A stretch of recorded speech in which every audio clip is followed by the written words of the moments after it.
the scrimmage, Coach? A lot of situation work. We got 99 snaps of offense, and we got 34 snaps of special teams. So a lot of real good situation work, so we can get in and get a chance to digest the tape and watch it as a staff. And it's always when you watch a scrimmage, I think it depends on what side of the ball you're on. But if you're the head coach, it's a good play either way. Yeah. If the defense makes a play, you're excited about them. But and then when the offense makes a play, you're excited about them. So there were a lot of good situations for us to go over, and we got some film, and we got the afternoon to get in there and watch the tape and make some adjustments in terms of what we're doing, and then they'll be back here tomorrow morning for meetings and lifting and running, and then we're getting ready for Arkansas State on Saturday, so it's starting to get the game week. So. How do you feel Marcus and Brian did? Thought they did great. Is there a sense of anticipation for you or for the team to start focusing on an opponent? Yeah, to start focusing on an opponent, yeah. I think they've done a great job of focusing on just getting better every single day, and now that kind of mindset changes.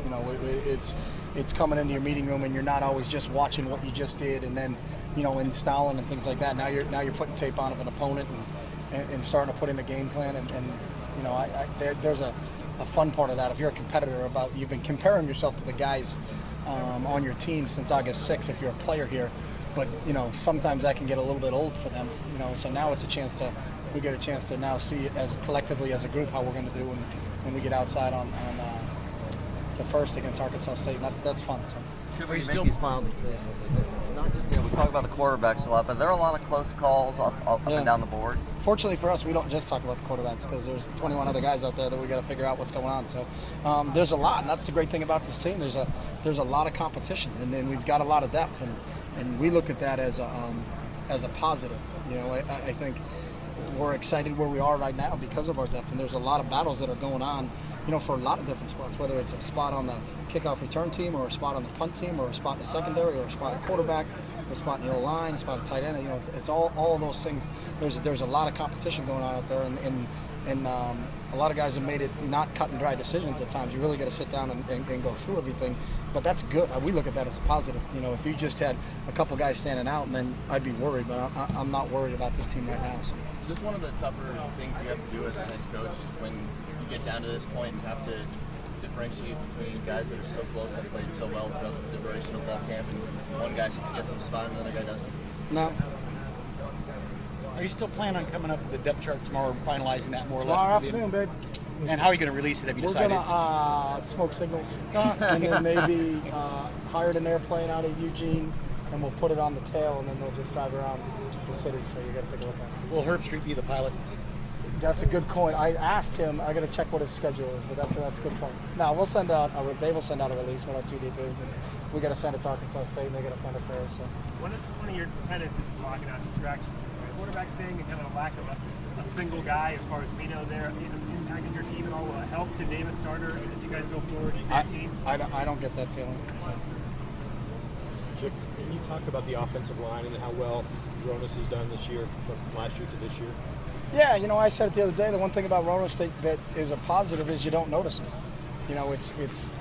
He's always making the right call. There's not a mistake. There's not a bad snap. We're always in the right thing. We're always doing the right things. It's almost like there's a one constant. And it's the same thing. We've got some depth there with Carrington Armstrong's our second center. And Carrington's played a ton of football for us. And usually when you're trying to break in a new guy, all of a sudden there's a ball flipping over the quarterback's head. And it obviously it starts with him. But if we don't get a great snap, there can be a lot of problems that happen. And I think he's just been such a good steadying influence on the rest of the guys. He doesn't act like he's only just a sophomore. He's a real veteran of that group up front and really leads. And that's what we need from our center spot. How much do you feel this group progressed as a whole this game? I thought they progressed. They came in at a great starting point. From a conditioning standpoint and a mindset standpoint, I was really happy with what they were. But I saw improvement from August 6th till today, and we've said since day one we had a plan. We'll get through 22 practices and then start concentrating on game week. And I'm really happy where we are right now. But as I told the guys earlier, it don't really mean anything if you don't show up and start practicing in game week. So it's something to build upon. It's not something to pat yourself on the back and reward yourself for, because we're still 0-0 just like everybody else in the country. But I feel happy with where we are coming out of camp. But let's build on it as we move forward from here. So what's the process exactly like over the next 24, 48 hours with you and the rest of the coaches? What do you guys? We'll watch tape this afternoon and meet as a staff. Considering your depth, should anyone be disappointed if they're not at the top of the depth chart? I don't know. That's an individual question you got to ask them. But I think every single one of these guys are competitors and want to be on the field as much as they can, but they also care about the team. And just because a guy, may not be on the top of the two deep on the Friday before the first game doesn't mean that they're not going to contribute a lot to this football team over the course of the season. So. Full complement of officials today. Any teachable moments?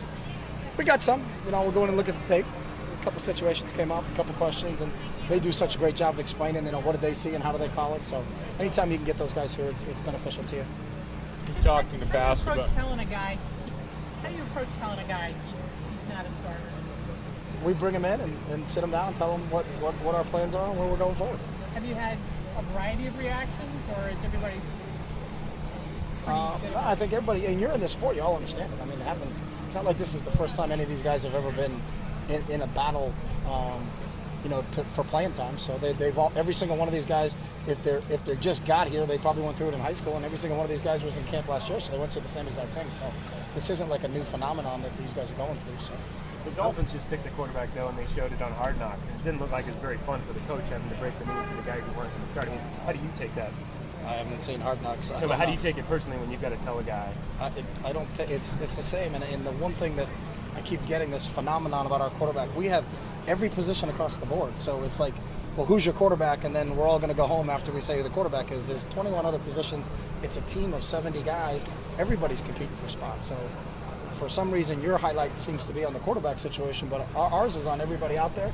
We bring them in. We tell them exactly what our depth chart is, our reason why our depth chart is the way the depth chart is, and then we move on. And that's what it's like in every sport these guys have participated in since they've been playing sports. So, as you've noted, though, I mean, the quarterback, you rotate a lot of positions. The quarterback, that's a guy who does, the backup's not going to come in every other drive or something like that. So, I mean, it's, a defensive lineman who hears you're not the starter, so might. But how about the conversation with the defensive lineman that's 9th and not 8th and not coming on a trip? There's no different feeling for that kid than there is for the number 2 quarterback. So it happens at every position on this football team, and it's part of playing sports. I guess that's what I was asking about. Is it it's not hard for you? It's just part of the. I think it's what we do. I think everybody does it. So I mean, that's what it happens at every sport. And if you were a player, you've gone through it, and if you were in high school, you went through it. In college, we did the same exact thing last year, but no one here was asking us, who's your starting X receiver? Who is it going to be? When's it going to be announced? Is it going to be that? How was his day today? How was that kid's day today?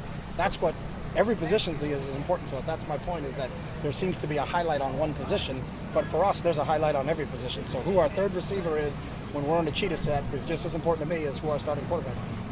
So you said that going into today, you had 21 out of the 22 practices in, and you said in the beginning that usually, again, I know I'm talking about the quarterback position again, but you said that there's usually some separation in all the competitions that you've been in before.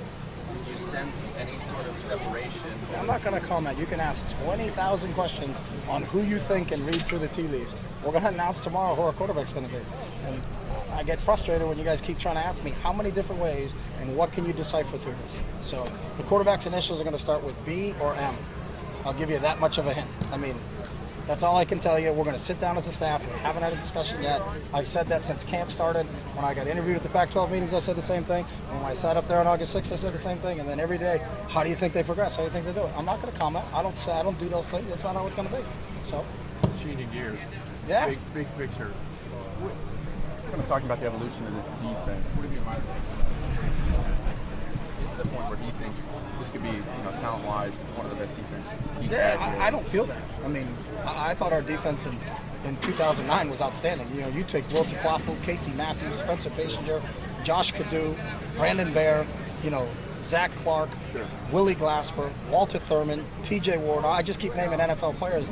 People seem to forget about them when they're gone, but I thought our defense was outstanding in 2009, and we were champion. I thought our defense was outstanding in 2010. We happened to win a championship. I thought our defense was outstanding last year, and we happened to be champions. So I just compare them to the guys that we've had, but I think, some of the best players we've had aren't here anymore. So, but I think overall, since I've been the head coach here, I think our defense has played at a very, very, very high level. Schematically, though, it seems like more and more you've been able to morph into, change up week to week. We've run the same defense since 2009.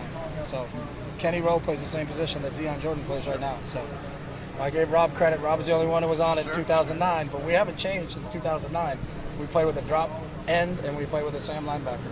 Boseco's the Sam linebacker and Deion's a drop end, just like And that year, Eddie Pleasant was the same linebacker, and Kenny Rowe was the drop in. But the scheme hasn't changed.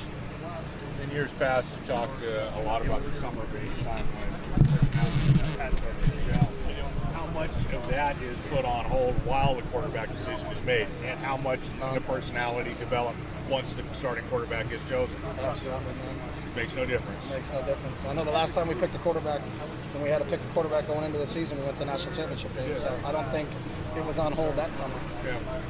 And how do you see it progressing so far? I think Are it's they been developing their own sense of things? Yeah, this group has been developing their own sense of things since January 3rd after we played in the Rose Bowl, because it's a new time. Players have graduated, players moved on, and then these other guys have stepped up. I thought they played well in the spring. I liked how they bonded. They did a nice job in the summer, obviously, and I got judged up by just how do we start practice. We started practice at a really high level on August 6th, so obviously they've done a really good job from that standpoint. This is a bit off of a tangent, but I was reading a piece. There's an economics professor at the University of California who studies football, and he says you should never punt on less than 4th down and 4, and never punt inside your own 4, or never punt outside your own 40. Do you have a metric, or is it just kind of a gut feeling as to whether or not you're going to go on that? Our decisions are based upon our players, and it's not based upon an economics professor at a prestigious university. So. Plus, he doesn't get fired. If I go for him 4th and 4, I get fired. I don't think he gets fired. No, he doesn't. But I was just wondering if you had a metric that we don't have a metric. We do it based on our personnel, based on the game itself, because some of those things don't take into consideration.